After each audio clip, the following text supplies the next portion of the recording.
What can the council do to alleviate traffic congestion in the city? Well, there's obviously pluses and minuses about traffic congestion. The plus is the economic vibrance of the city, which we did not have. I can remember in the late 90s when there were more empty storefronts on Fifth Avenue than occupied.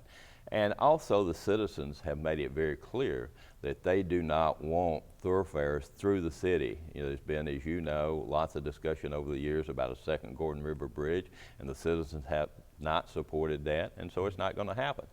So I think we've done some things that have been important to maintain the small town feel, which we all think very important. So we make it difficult for drivers on residential streets, whether it's speed bumps, roundabouts, traffic circles, stop signs, that sort of thing. So 4 months of the year it's a challenge. So what I'm trying to do is understand, as I always do coming from the corporate side, you have to look at where you are and where you want to go. So what I'm trying to do is encourage the county commissioners to develop activity nodes out in the county so every event doesn't have to be in the city.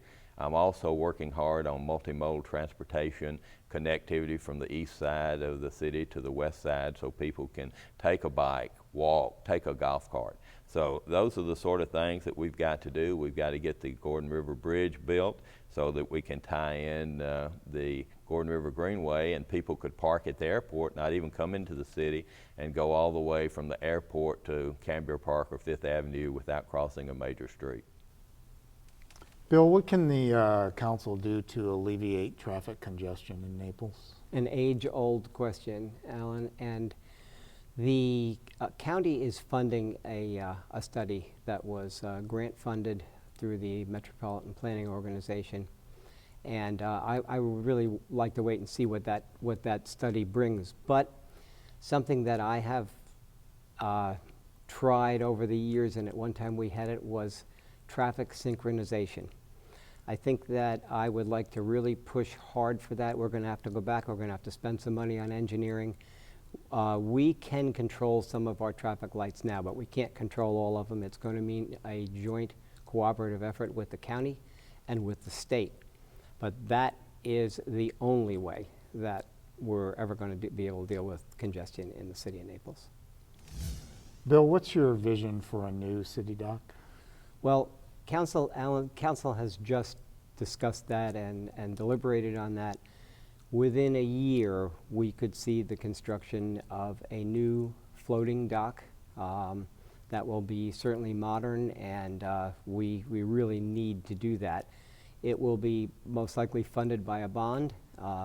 It is an enterprise fund so that fuel sales and boat dockage fees will cover the expenses, and you can see those actually from the presentations that were done at our 2 weeks ago at our council meeting when it was presented. And I think council is definitely going to, we are in consensus that that's the way that we want to go.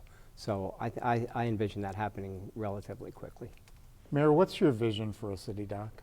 Well, first off, I want to thank council for their agreement to move forward on this, because as we look at this situation, it's been kicked down the road for a long time, and we're going to address it. So my vision and the current thought process is that the main spine coming off the land would be wooden, and I agree with that. I think it's an iconic structure like we did with Pier. We want it to look like it has been.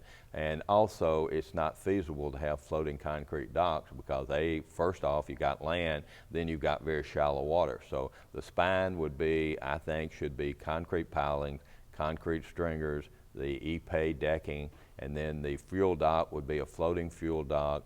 The slips would be concrete floating docks, and we would add the amenities so that we could be competitive going forward as far as others monitor and meter the electricity and the water and that sort of thing. But mainly I want to thank you for this opportunity, and I request that the voters consider me and vote for me in the mayor's election and look at the body of work and what we've accomplished.